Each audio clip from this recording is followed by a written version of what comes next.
Alors aujourd'hui, des beignets banane coco, facile, rapide à faire. J'ai mis ça en 10 minutes, plus la cuisson. Magnifique, bien cuit.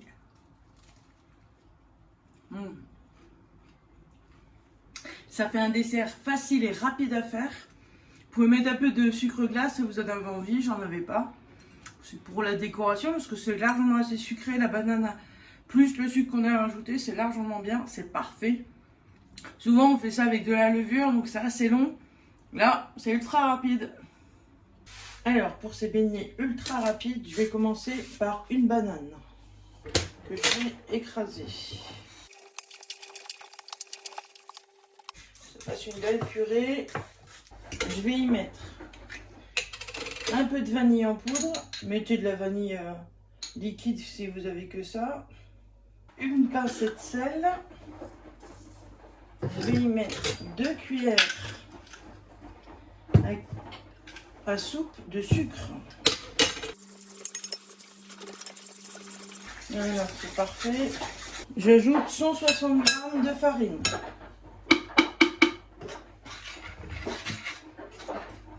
Alors avant de mélanger totalement, je vais ajouter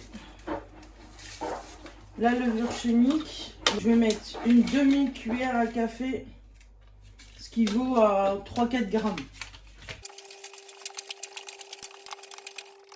Alors vous avez ça comme texture. Bon, ça dépend la taille de votre banane. Une pointe de lait, à fur et à mesure.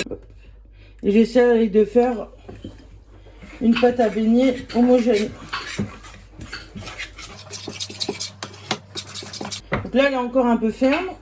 Je vais ajouter encore une petite pointe de lait.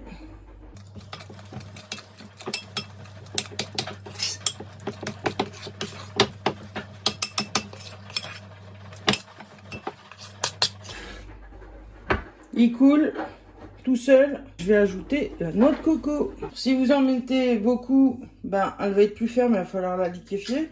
J'ai mis une grosse poignée.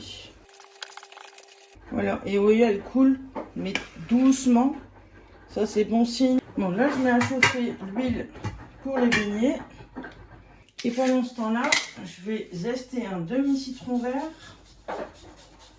dans ma pâte à beignets.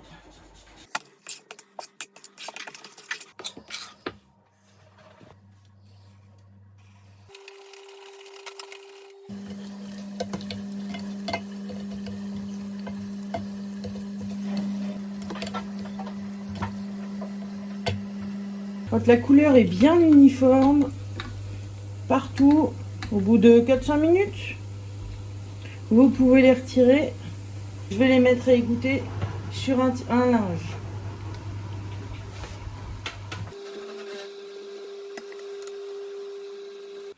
Le grand avantage de ce genre de beignets, c'est que vous pouvez les mettre au congélateur et les ressortir quand vous en avez besoin, tout simplement. Donc ça, c'est facile. À réchauffer au four. Merci d'avoir partagé ce bon moment avec moi. N'hésitez pas à vous abonner. Je vous dis à bientôt.